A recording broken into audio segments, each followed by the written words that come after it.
বাৰে বাৰে নাৰদক পথান্ত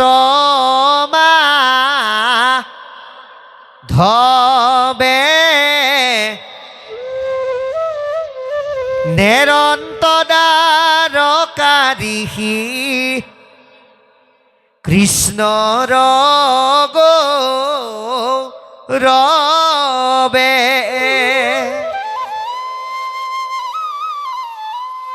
জীৱন্তে মুকুটতে হো জানিবা খাই খাত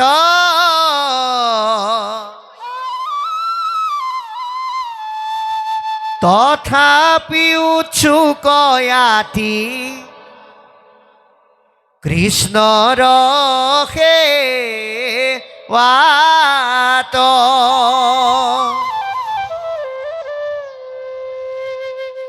মুকুতি সুখকো কৰি ভকতি সেবৰ নভজে কৃষ্ণ কলুক কিনু কৰ্ম জৰ বাক্য কৰ্ণ মন মুখ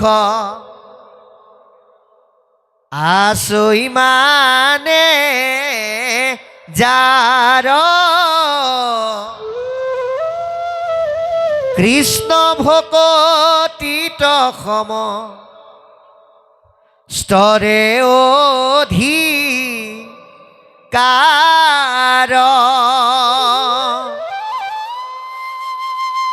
আহাৰ প্ৰভু পদ পংকজক ভজে ব্ৰহ্মা হৰে নৰতনু পায়াতে যে কমন পামৰে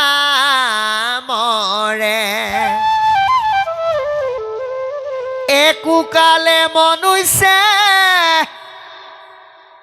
মৃত্যুৰ নেৰাই হাত তথাপি ন ভোজি মৰে কৰি আত্মঘাত কৃষ্ণ সেৱাতে সে মাত্ৰ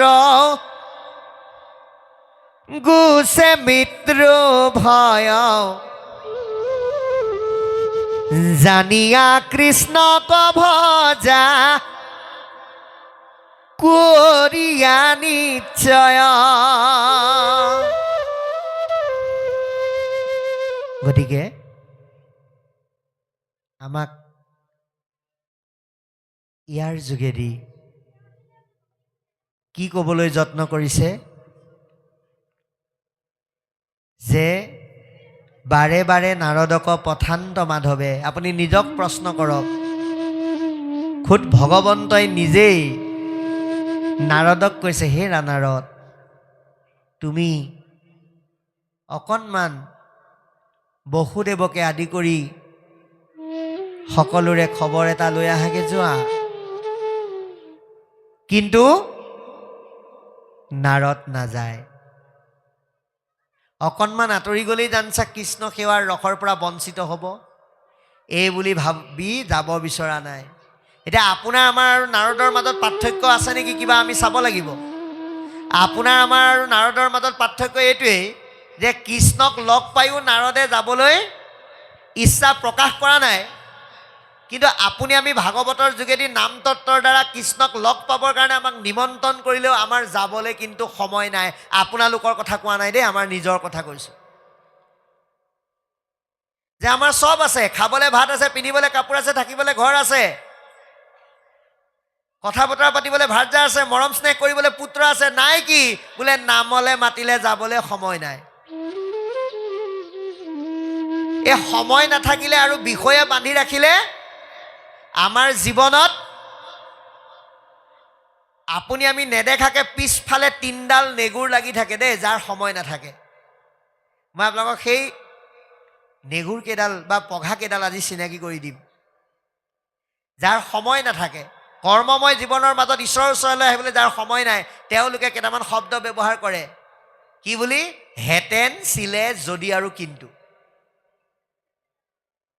আৰু দুখন হাত থকাৰ পিছতো আকৌ এখন হাত নিজে সৃষ্টি কৰি উলিয়াই লয়। বোলে সোঁ হাতখনো আছে, বাওঁ হাতখনো আছে, আকৌ এখন হাত সৃষ্টি কৰি লয়, উজু হাত। যাৰ কাৰণে আপুনি যদি সোধে বোলে পাঠলৈ মাতিছেনে, বোলে মাতিছিলে, মতাটো যাব পৰা হেতেন আৰম্ভ কৰি দিলে আৰু ভালেই আছিল, হেতেনটো তাত লাগি গ'ল। আকৌ এজনক সুধিলোঁ, বোলে আপোনাক পাঠলৈ মাতিছেনে নাই, বোলে মতাটো মাতিছিলে, কিন্তু এই তাত কিন্তুটো লাগি যায়। তাৰপিছত আকৌ বোলে বা পাঠলৈ যাবনে নাই, বোলে যাবতো লাগিছিলেই, এই যে ছিলে লাগি যায়। তাৰপিছত যদিটোও লাগি যায়। কেনেকে? বোলে বা পাঠলৈ মাতিছে নাই, বোলে মতাটো মাতিছে, মই আজি নাযাওঁ, কাইলৈ যাম। বোলে কেলে? বোলে মই যাম হয়, আকৌ আজি যদি আমুকো আহি যায় পাঠৰ কাৰণে, তেতিয়াহ'লে মইতো বহিবলৈ নাপাম। গতিকে সেই যদিটোৰ কাৰণে বহুত নাহে। গতিকে আমি এই বস্তুকেইটা, এই পঘাকেইডাল দূৰত থৈ, ভাগৱতে আৰু গুৰুৱে যিহেতুকে শ্ৰৱণ ভক্তি শ্ৰেষ্ঠ বুলি কৈছে, সেইকাৰণে আমি ভাগৱতলৈ অহা মানে কৃষ্ণৰ ওচৰলৈ অহা বুলি ভাবি ইয়াত অংশগ্ৰহণ কৰিবলৈ আমি যত্নৱান হ'ব লাগে, যিটো নাৰদে কৰিছে। গতিকে জীৱন্তে মুকুটতে জানিবা সাক্ষাৎ। আমি মুক্তি মানে কি বুলি ভাবোঁ? মৰা মনেই মুক্তি বুলি ভাবোঁ। সেইকাৰণে আমি মুক্তি পাবৰ কাৰণে মৰাৰ আগতো প্ৰাৰ্থনা কৰোঁ, মৰাৰ পিছতো প্ৰাৰ্থনা কৰোঁ। কোনোবা এজন ব্যক্তি যদি বেমাৰ হৈ থাকে, তেওঁৰ ওচৰত গৈ শাস্ত্ৰগীতা দশম ৰত্নাৱলী পাঠ কৰি ভগৱানক প্ৰাৰ্থনা জনাম, প্ৰভু এওঁক মুক্তি দিয়া। ভগৱন্তই যদি ভাবিছিলে এওঁক জীয়াই থাকোঁতে মুক্তি দিওঁ বুলি, এই জীৱৰ প্ৰাৰ্থনা কোবতে লৰালৰিকে মাৰি পেলাই লৈ গুচি যাব লগা হয়।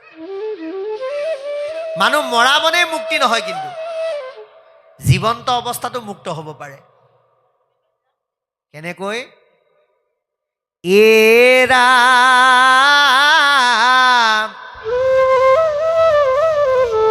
হৰিময় দেখে যিটো,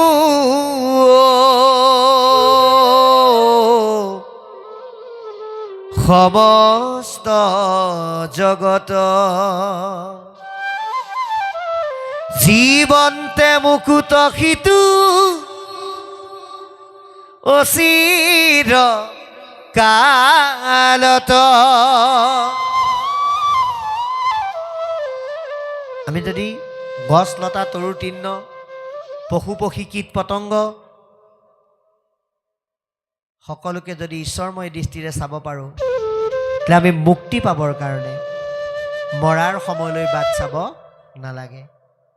সেইকাৰণে কৈছে যে আমি জীৱন্ত অৱস্থাত মুক্ত হ'বলৈ হ'লে সমস্ত জীৱক আমি ঈশ্বৰ সদৃশ ভাবিবৰ কাৰণে যত্ন কৰিব লাগিব। গতিকে কৈছে কি বুলি? যে ভগৱন্তই আমাক কি কি দিয়া নাই? বাক্য কৰ্ণ মনমুখত আছে মানে যাৰ, কৃষ্ণ ভকতিত সমস্তৰে অধিকাৰ। ভগৱন্তই আমাক কথা ক'বলৈ বাক্য দিছে। সেইকাৰণে বাক্যবিলাক সদায় ঈশ্বৰৰ নামযুক্ত হ'ব লাগে। ভাগৱতৰ প্ৰথম স্কন্ধত কৈছে, যিটো বাক্যে নাই নামক কৃষ্ণৰ চৰিত্ৰ, উচিষ্ট কৰ্তটো কৰি শিশি অপবিত্ৰ বুলি কৈছে। লেতেৰা গাঁততকৈও অপবিত্ৰ যাৰ মুখত ঈশ্বৰৰ নাম নাই। সেইকাৰণে উদ্ধৱে ভগৱন্তক সাক্ষাতে লগ পোৱাৰ পিছতো তেওঁ কি কৰিছিল? এৰা শয়নে সপোনে, স্নানে গুই পস্থানে, সদা সেৱা কৰোঁ আমি তোমাকনে দেখি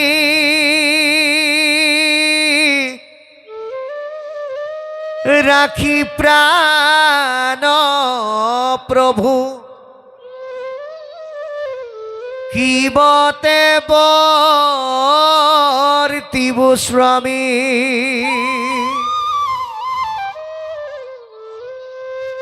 গতিকে খাওঁতে শুওঁতে উঠোঁতে বহোঁতে সকলো সময়তে ঈশ্বৰৰ নাম উদ্ধৱে লৈ আছিল।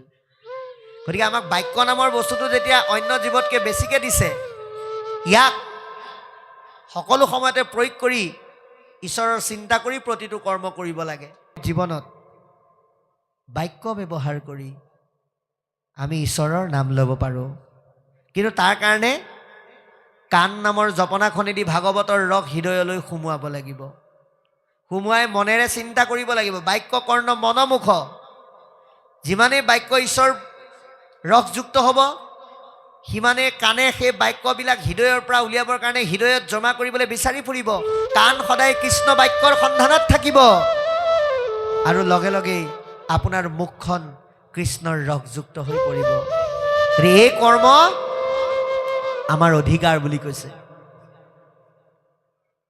প্ৰভু পদ পংকজক ভজে ব্ৰহ্মা হৰে, পৰম পুৰুষ ভগৱন্তৰ চৰণ সৃষ্টিকৰ্তা ব্ৰহ্মা সংহাৰকৰ্তা শিৱই সেৱা কৰে। নৰতনু পায়াতে যে কমন পামৰে, এই নৰপাত্ৰ পাই আমি যদি সেই ভগৱন্তৰ চৰণ সেৱা নকৰোঁ তেতিয়াহ'লে আমি এই সংসাৰৰ পৰা যাব নোৱাৰিম, সহজে কষ্ট হ'ব যোৱাটোত। আৰু সেইজনকেই পামৰ বুলি কৈছে, যি কৃষ্ণৰ সেৱা নকৰে। পামৰ মানে পাপী। একোকালে মনুষ্য নেৰাই মৃত্যু হাত, মৃত্যুৰ যন্ত্ৰণাৰ পৰা হাত সাৰিব এই নৰ মনুষ্যই কোনো কাৰণত নোৱাৰে যদিহে কৃষ্ণ সেৱা নকৰে। তথাপি নভজি মৰে কৰি আত্মঘাত। এই কথা জানিও যি ঈশ্বৰক নভজে সেইজন ব্যক্তি আৰু আপোন ঘাটি মানুহৰ মাজত পাৰ্থক্য নাই। ভাগৱতৰ প্ৰথম স্কন্ধত সেইকাৰণে কৈছে, জানি শুনা কৃষ্ণৰ কথা জনমন কৰা বৃথা, সমস্ত শাস্ত্ৰৰ ইহে সাৰ,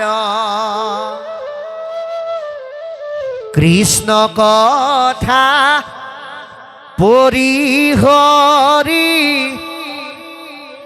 ফুৰে আন কৰ্ম কৰি, হিতু চিন্তে আপোনাৰ মাৰ। গতিকে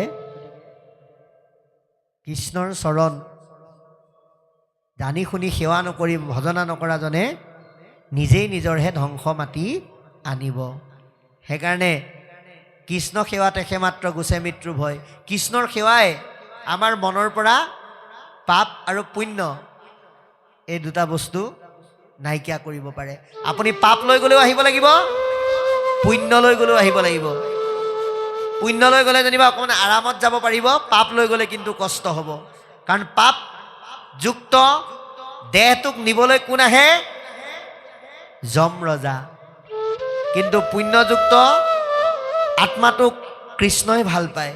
কিন্তু এই দুটা বস্তু যিজনে শেষ কৰে সেইজনক পৰম ব্ৰহ্মই এই সংসাৰলৈ নপঠোৱাকৈ লৈ গুচি যায়। এই কথাটো আমি অনুভৱ কৰি তেওঁৰ সেৱাৰ দ্বাৰা আমি আমাৰ মনৰ পৰা মৃত্যুৰ ভয় আমি আঁতৰ কৰিবলৈ যত্ন কৰিব লাগিব। গতিকে এই কথা আমাক আজি বুজাইছে। গতিকে আমি আৰু এটা স্তবক পাঠ কৰাৰ পিছতেই আমাৰ কণমানি শিশু শিল্পীজনক বিদায় দিব লাগিব। তেখেত যিহেতুকে বাইকেৰে ইয়াৰ পৰা আকৌ যোৰহাটলৈকে যাবগৈ লাগিব, কাইলৈ তেখেতৰ অন্য অনুষ্ঠান আছে। গতিকে আৰু এটি স্তবক পঢ়াৰ পিছতে আমি তেখেতে যদি ইচ্ছা কৰে বিদায় ল'ব পাৰিব। আমি তেখেতক এই কথাটো জনাই দিছোঁ।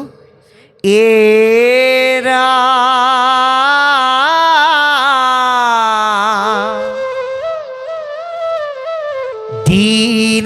নাৰদ গৈলা বসুদেৱ ঘৰে দেখি বসুদেৱে তাংক পূজিলা সাদৰে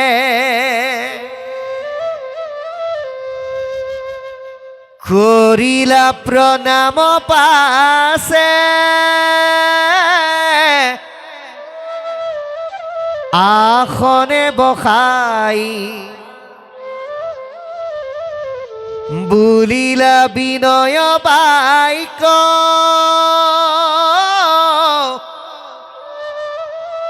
নাৰদ কচাই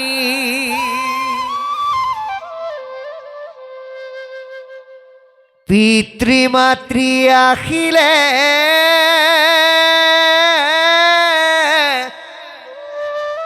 পুত্ৰৰ যেন সুখ সন্ত আগমনত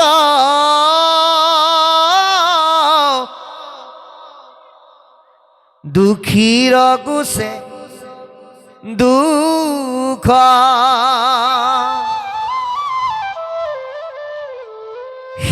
সিমতে ভগৱন্ত তজু আগমনে সমস্তৰে কুশল হুয়তাবক্ষণে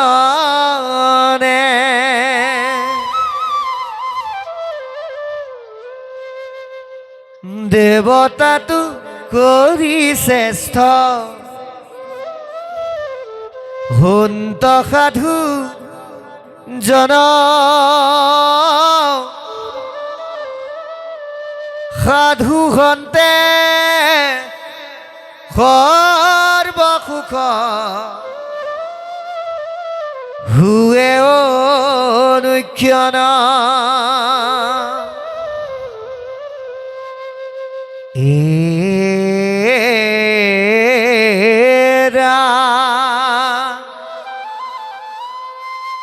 মিলৈ সুখ দুখ দুই দেৱক পূজনে কেৱলে সুখক মাত্ৰ দেই সাধুজনে হে ৰাম পূজা অনুৰূপে দেৱতা দেই ফল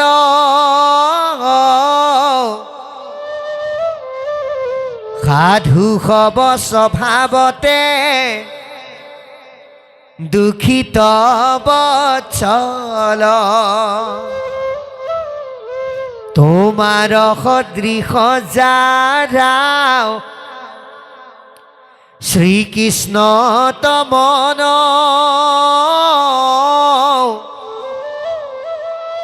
আসম্বাৰ সেহিমতে হুৱে আচৰণ ওৰা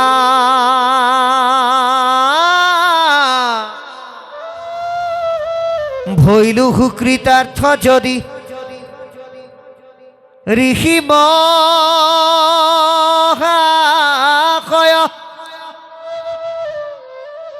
তথাপিতো পুছু ভাগ অত ধৰ্মশয়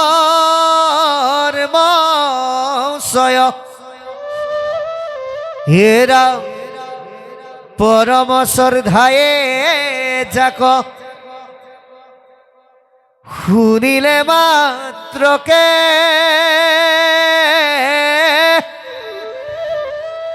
দুৰ্ঘোৰ সংসাৰ দুখ